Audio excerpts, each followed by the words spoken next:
And how would you summarize why men are in crisis now?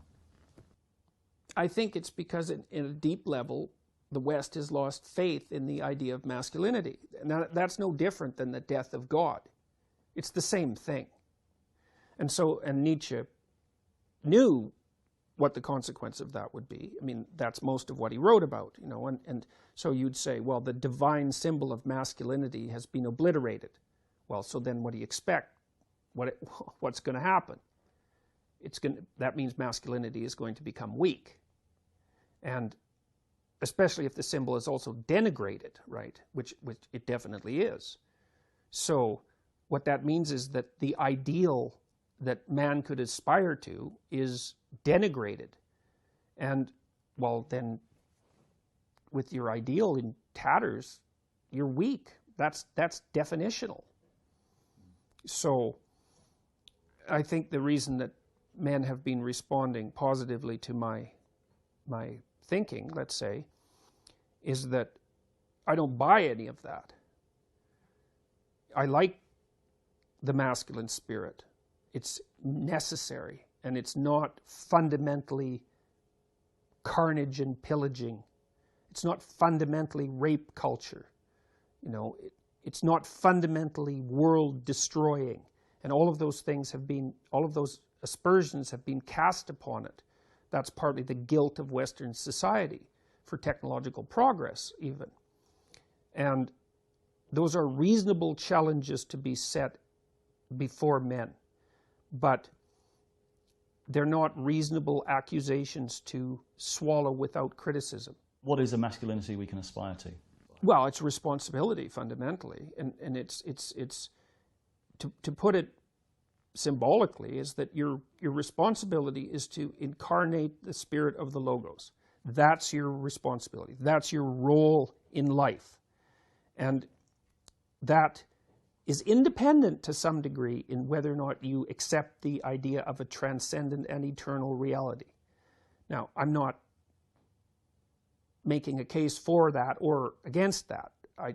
Those things are beyond human understanding. But we know what happens if people act poorly, if men act badly. We know what happens. We know that the world turns into something that's so close to hell that the difference is trivial. We know that. That's the story of the 20th century. So we should learn that lesson. And what that lesson is pick up the world on your shoulders and walk forward. Pick up the world with all of its trouble, with all of its suffering, with all of its evil, and move forward with it. And in bearing that burden, learn that you're the sort of creature that can bear that burden and therefore deserving of respect. That's identification with the Logos, and I've never encountered an idea that's better than that, because it's so not naive. It's the opposite of naive. It's like there's terrible evil and there's terrible suffering. It's bottomless. But the human spirit is capable of voluntarily taking that on as a challenge. Well, it's worth a try. And that's where we get meaning. Yes, exactly. That's the positive meaning. That's the positive meaning. That's the world-affirming meaning, you know, and that's self-esteem, let's say, you know, which is very poorly characterized. It's very shallowly characterized because it usually doesn't involve any sense of responsibility. But, you know, it's obvious. It's obvious in some ways. If you look at the people that other people spontaneously respect, unless they've become unbelievably cynical, it's the people who adopt responsibility and deal with it competently.